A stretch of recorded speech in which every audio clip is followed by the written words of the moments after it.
వివరిద్దాం. గోవా ముఖ్యమంత్రి మనోహర్ పారికర్ కన్నుమూశారు. గత కొంతకాలంగా క్లోమగ్రంథి క్యాన్సర్తో బాధపడుతున్న ఆయన ఆరోగ్య పరిస్థితి ఇవాళ విషమించింది.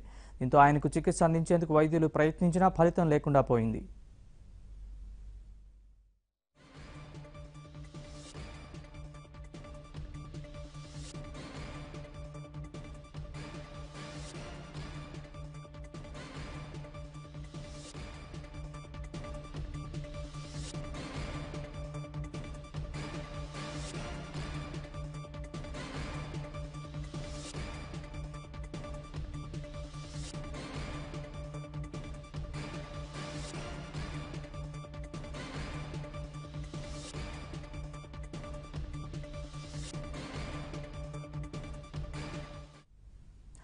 మనోహర్ పారికర్ తొలిసారి 1994లో గోవా శాసనసభకు ఎన్నికయ్యారు. 1999లో గోవా శాసనసభలో ప్రతిపక్ష నాయకుడిగా వ్యవహరించారు.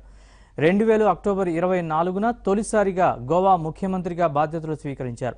2002 ఫిబ్రవరి 27 వరకు ఆ పదవిలో ఉన్న పారికర్ మళ్లీ 2002 జూన్ 5న మరోసారి ముఖ్యమంత్రి అయ్యారు.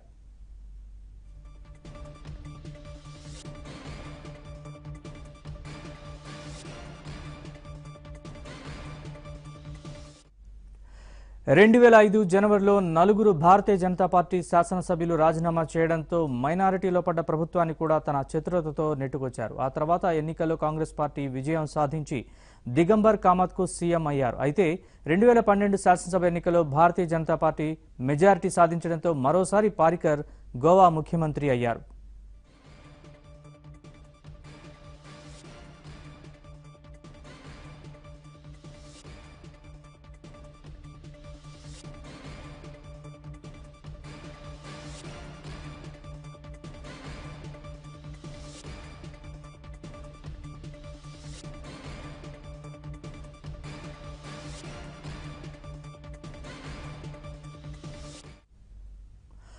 అరవై మూడేళ్ల పారికర్ కొంతకాలంగా ప్యాంక్రియాటిక్ క్యాన్సర్తో బాధపడుతున్నారు. విదేశాల్లో కూడా చికిత్స పొందినా ఆయన ఆరోగ్యం మెరుగుపడలేదు. కొద్దిసేపటి క్రితం పారికర్ ఆరోగ్య పరిస్థితి అత్యంత విషమంగా ఉందని సీఎం కార్యాలయం తెలిపింది. ఈ మేరకు సీఎంఓ అధికారిక ట్విట్టర్ అకౌంట్ ద్వారా వెల్లడించింది. సీఎంను కాపాడేందుకు మెరుగైన చికిత్స అందిస్తూ డాక్టర్లు సాయశక్తులా ప్రయత్నించారని తెలిపింది.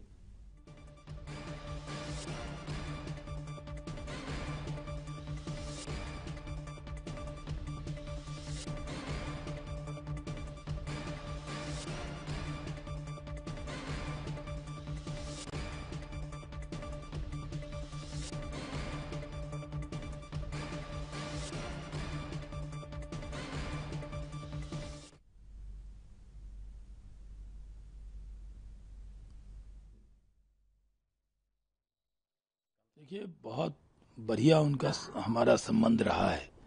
मैंने उनको बहुत नज़दीक से देखा जब मैं नागरिक उड्डयन मंत्री था और वो गोवा के चीफ मिनिस्टर थे। तो जब भी मैं जाता था तो उनसे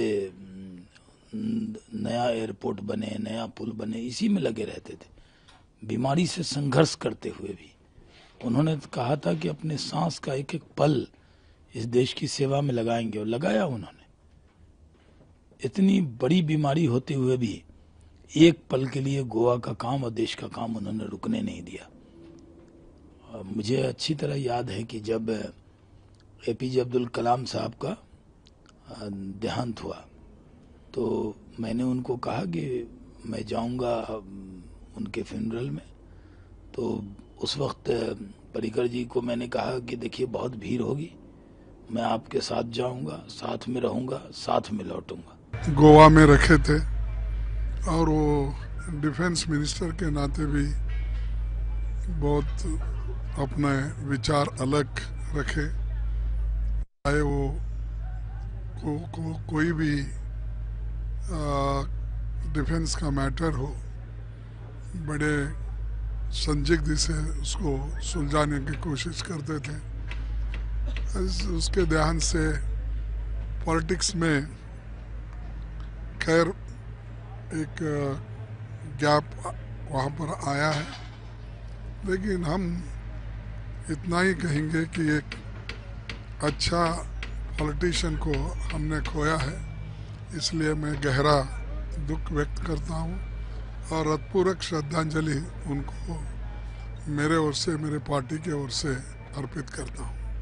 मनोहर पर्रिकर ने अपने जीवन पूरी तरह से गोवा भारतीय जनता पार्टी को समर्पित किया था और उन्हीं के कार्य और कर्तृत्व के कारण गोवा में भारतीय जनता पार्टी की सरकार बनी। बाद में पार्टी के आदेश के अनुसार उन्होंने संरक्षण मंत्री पद की भी जिम्मेदारी ली और जब पार्टी ने आदेश दिया तो फिर से वो गोवा के मुख्यमंत्री बने। उनका जीवन बहुत ही सादगीपूर्ण था, पार्टी के विचारों के प्रति कटिबद्ध था, समर्पित था, ये उनकी विशेषता थी और डाउन टू अर्थ सादगीपूर्ण व्यवहार करने वाला कार्यकर्ता, ये उनकी अंतर और बाह्य ऐसी प्रतिमा थी। मेरे व्यक्तिगत जीवन में राजनीतिक कार्यकर्ता से भी वो मेरे बहुत ही नज़दीक के मित्र थे। उनके जीवन के सुख दुखों के साथ मेरा सतत संबंध रहा। गोवा के राजनीति में जब जब जाता था तो स्वाभाविक रूप से उनके कारण ये संबंध और बढ़ा और मेरे ऐसे बहुत ही निकटस्थ मित्र को आज मेरे साथ वो नहीं है, इस बात का मुझे व्यक्तिगत रूप से बहुत बड़ा दर्द और दुख है। मनोहर पर्रिकर की अति दुखद समाचार है। स्वास्थ्य की जो परेशानी थी उसके चलते हुए भी निरंतर गोवा की जनता की सेवा में लगे रहे। कभी भी उन्होंने अपने कर्तव्य को निभाने में ये नहीं दिखाया कि स्वास्थ्य की वजह से वो नहीं कर पाएंगे।